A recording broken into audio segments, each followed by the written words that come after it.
Dünya ykdysadyety iň uly krizisleriň birini başdan geçirýär. Biz internetde million ýyly gaýtalanan mifik hikaýalary, Bitcoin bilen baýanlar baradaky rowayatlary dälle, eýsem Wall Street'iň arkasynda gizlenýän hakyky we gorkunç maglumatlara seredeliň.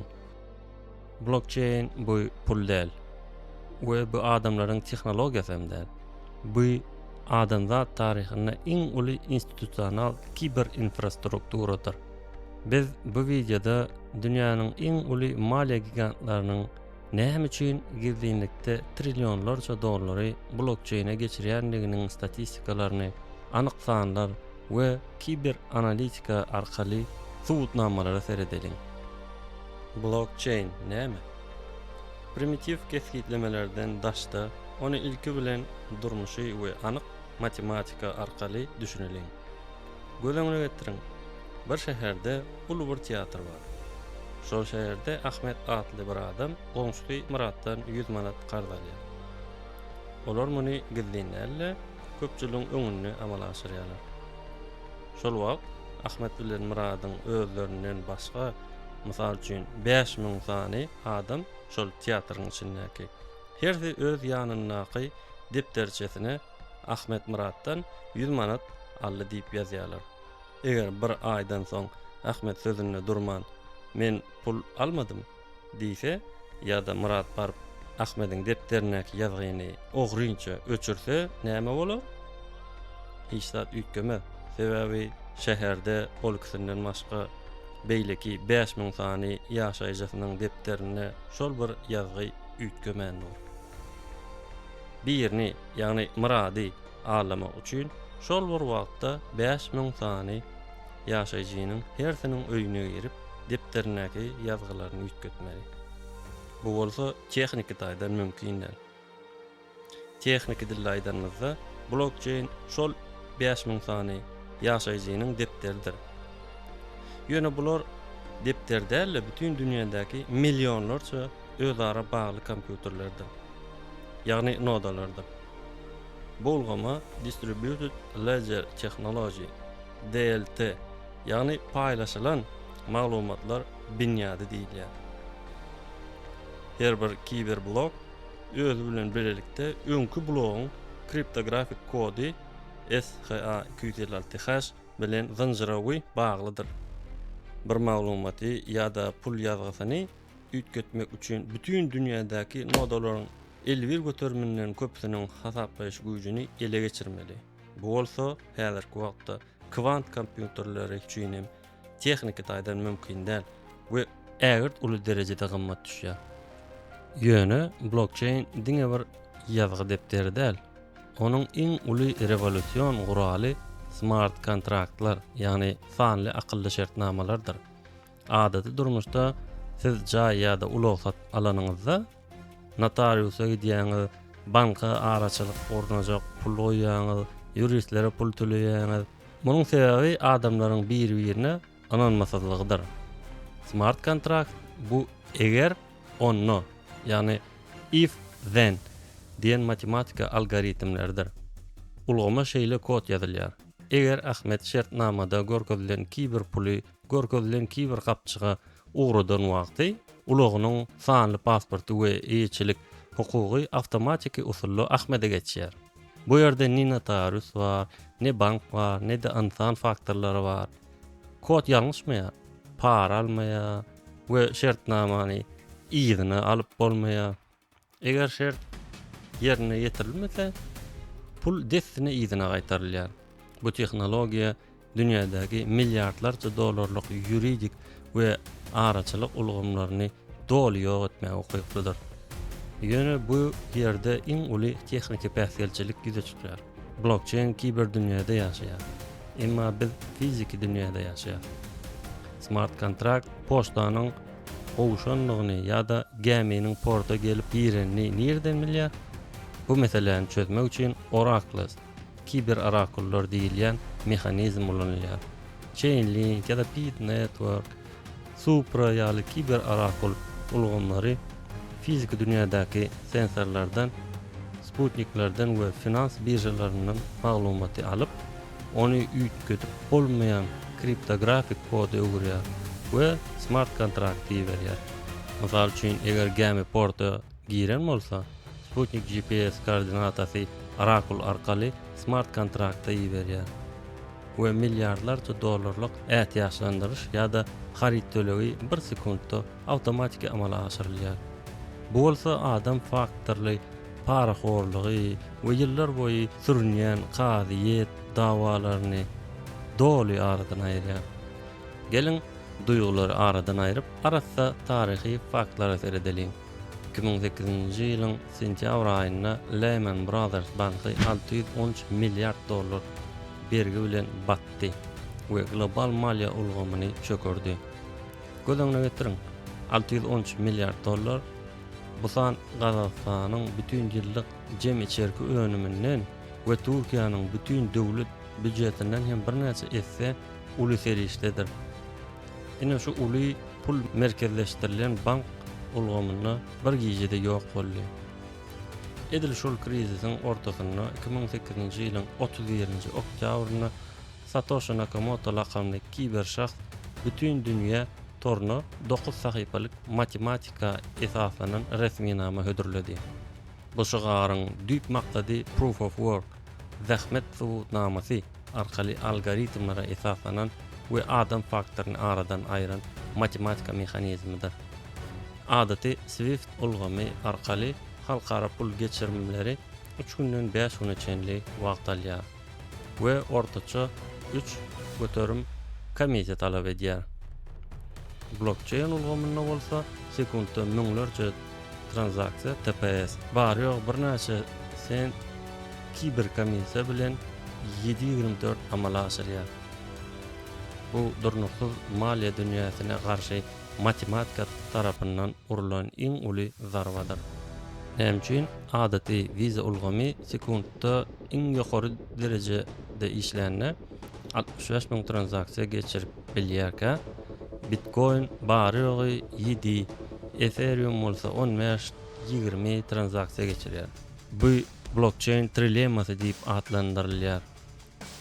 Kiber binägerlikde bir wagtda 3 sady üçün etmek gaty çylşyrmadyr.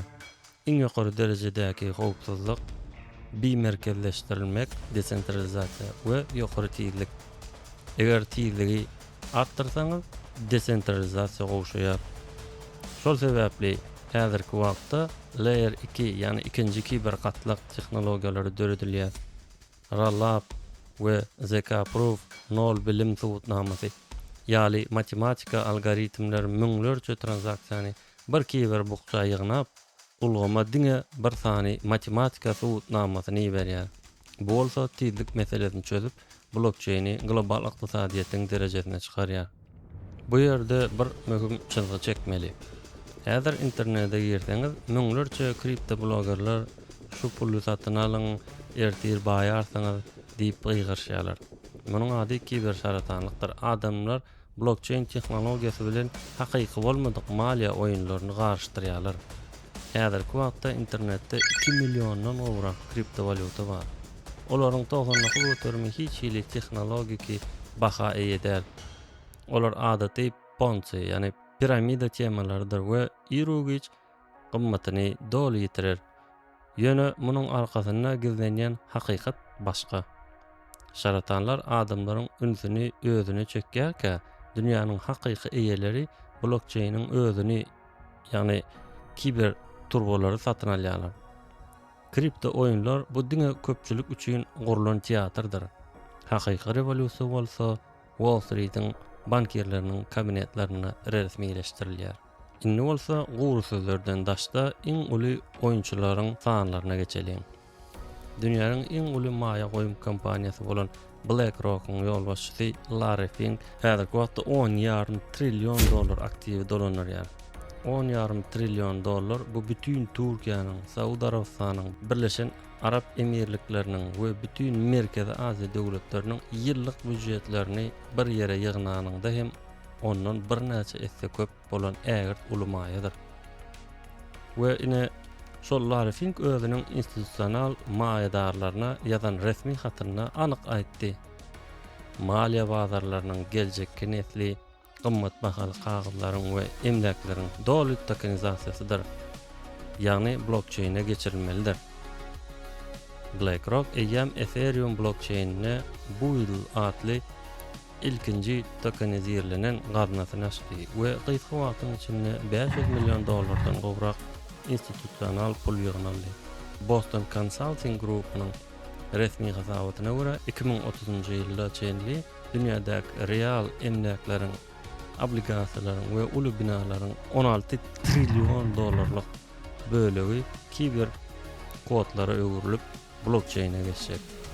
Ýagny araç banklar, lisenziýadarlary doly ýok bolar. Emma bu ýerde iň uly ilmi sorag ýyla çykýar. Eger blockchain'i üýtgedip bolmaýan bolsa, geljekde peýda boljak kvant kompýuterleri ony döwüp bilmezmi? IBM we Google eýýäm bütün dünýäniň kiber kodlaryny sekundda çözüp biljek kvant tehnologiýalaryny kämilleşdirýär. Bugünkü ullanylýan SH256 algoritmi geljekde hop astyna düşüp biler. Eýsem global maliýe dünýäsi bu kvant hopyna taýinmi? Elbetde, häzirki wagtda post-quantum kriptografi PQC ýagny kvant kompýuterlerine garşy durup biljek täze kiber gorag ulgamlary dördülýär. NIST Amerikanyň Milli Standartlar Instituty eýýäm blockchain ulgamlaryny kvant hüjümlerinden gorajak täze kriptografik şifrleri ML-KEM we ML-DCA ýaly standartlary tasdiklady. Ýagny kiber giňişlikdäki uruş eýýäm başlandy. We blockchain özüni goramak üçin has çylşyrmly matematika daýanýar. Ine şu ýerde iň uly hakykat ýüze çykýar.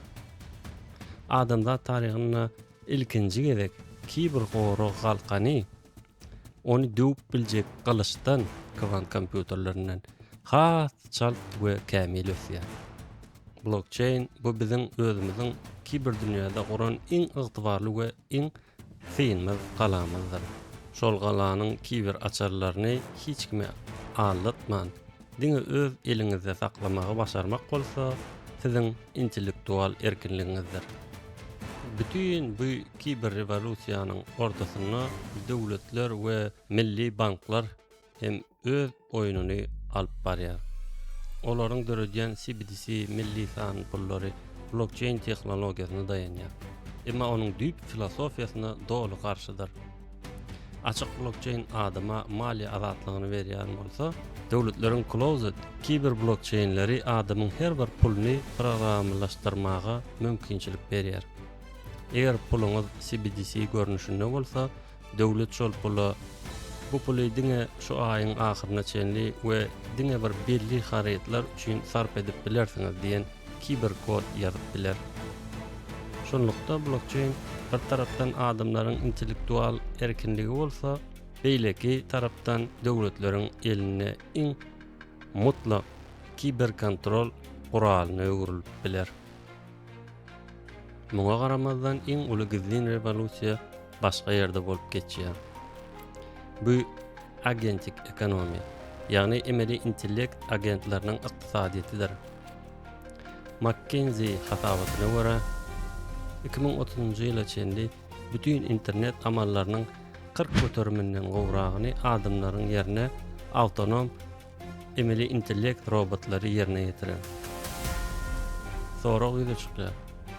Siziň telefonuňyzdaky emeli intellekt robot internetde beýleki bir robot bilen maglumat ýa-da hyzmat satyn almak üçin nähil hasaplaşýar.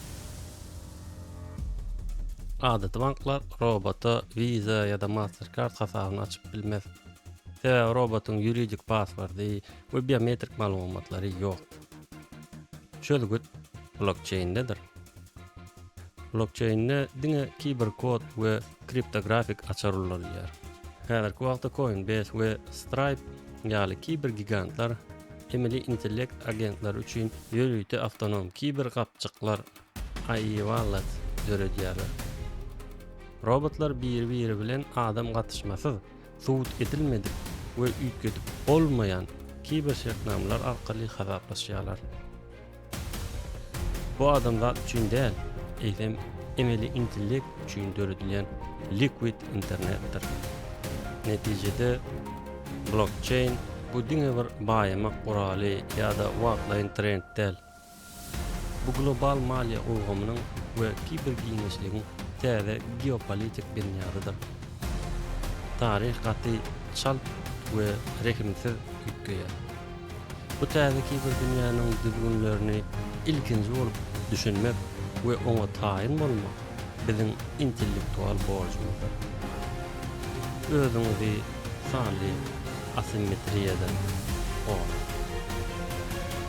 Siz bu leseni kim bilen paýlaşmalygyny gowulýaňyz.